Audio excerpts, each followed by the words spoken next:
అందరూ బాగున్నారా? నేను ఈరోజు మీకు ఆలుగడ్డ శనగపిండి ఆమ్లెట్ చూపిస్తున్నాను. ఈ ఆలుగడ్డలు ఒక రెండు పెద్ద ఆలుగడ్డలు, చిన్నగా ఉంటే మూడు తీసుకున్నా. మూడు తీసుకొని ఇలా మెత్తగా అయ్యేటట్టు ఫస్ట్ ఉడకబెట్టుకోవాలి. కుక్కర్లో అయినా సరే, గిన్నెలో అయినా సరే ఇట్లా మెత్తగా కావాలి. మెత్తగా ఉడకబెట్టుకోవాలి. ఈ శనగపిండి 2 గ్లాసులు తీసుకున్నా. ఈ గ్లాస్ తోటి ఎగ్స్ 3, అల్లం వెల్లిపాయ పేస్టు, ఉల్లిపాయలు, జీలకర్ర కొంచెము, మిరపకాయలు, కొత్తిమీర, పుదీనా, కరివేపాకు 3 కలిపి నేను ఇట్లా గ్రైండర్ చేసుకున్నా. ఇలా ఎందుకు చేసుకుంటున్నా అంటే పిల్లలు మధ్యాహ్న కరివేపాకు కానీ కొత్తిమీర కానీ కనిపిస్తే నాకు వద్దు అంటారు మా మనమరు. అందుకోసం నేను ఎప్పుడు ఇట్లానే చేసుకుంటే వాళ్ళకి కనిపించదు కాబట్టి తినేస్తారు. అందుకోసం నేను ఇట్లా గ్రైండ్ చేసుకొని వేస్తాను ఏ దాంట్లైనా. ధనియాల పొడి, తగినంత ఉప్పు, పసుపు. తయారు చేయ విధానము: ఫస్ట్ ఇవి తీసుకొని ఇలా మెత్తగా అనుకోవాలి.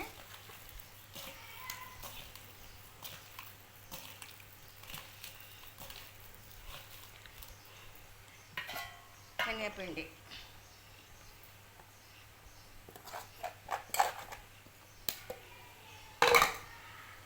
కారం, పచ్చిమిరపకాయ పేస్టు, అల్లం వెల్లిపాయ పేస్టు, ఉల్లిపాయలు, కొంచెం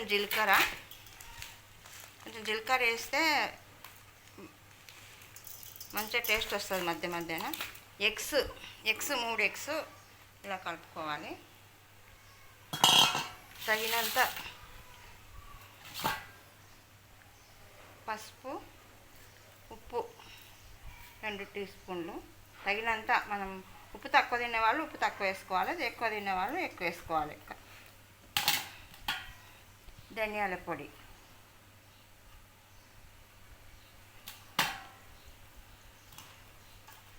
ఇలా కలుపుకోవాలి.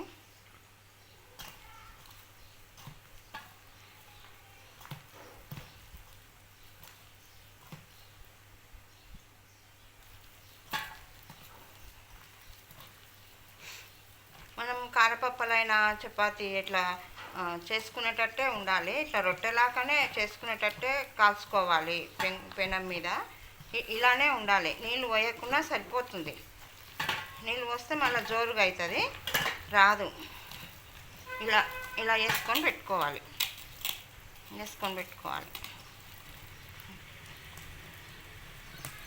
ఇలా కలుపుకున్న పిండితో ఇలా చేసుకోవాలి.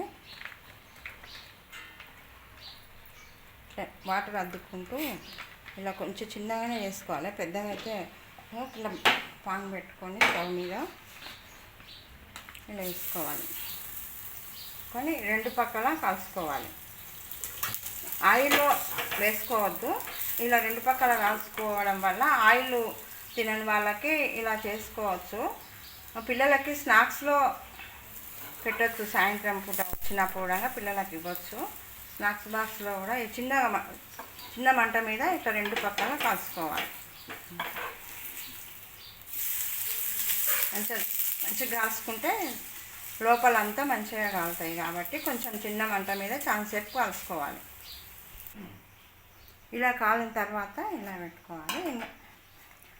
ఆలుగడ్డ, ఎగ్గు, శనగపిండి ఆమ్లెట్ రెడీ.